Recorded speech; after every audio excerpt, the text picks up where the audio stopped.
Okay, a little bit ago, I posted a video about New York Congressman Mike Lawler's disastrous town hall in which multiple constituents, including a petite middle-aged woman named Emily Feiner, were dragged out of the town hall by law enforcement and private security because Congressman Lawler didn't like the fact that people were booing and disagreeing with the bullshit that he was dishing out. People were not buying the gaslighting that he was attempting to do during his town hall. Mike Lawler is a Republican in a purple district. His seat is very vulnerable. And you would think that he wouldn't be so quick to try to piss off all of his constituents.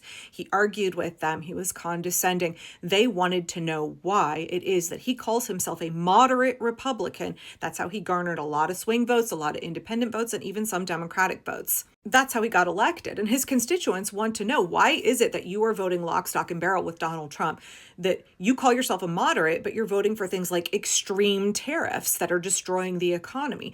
You are voting for things like siding with Russia against Ukraine. That's not siding with Russia is not a moderate move. You're voting for people to be denied their constitutional due process rights.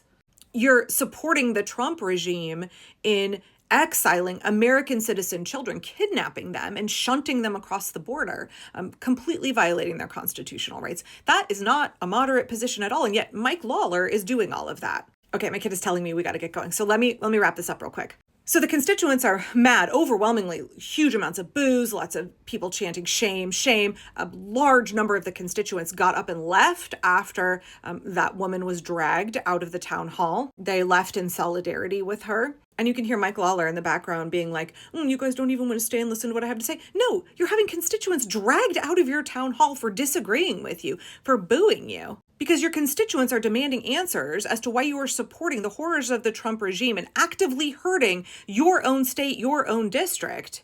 You are having law enforcement put their hands on them and drag them out. So no, people don't want to sit there and tolerate that.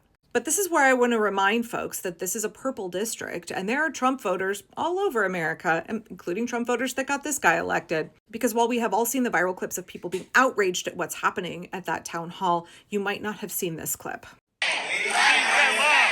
Beat them up! Put them in jail! Kill them! Let her stay! Let her stay! Let her stay! Let her stay!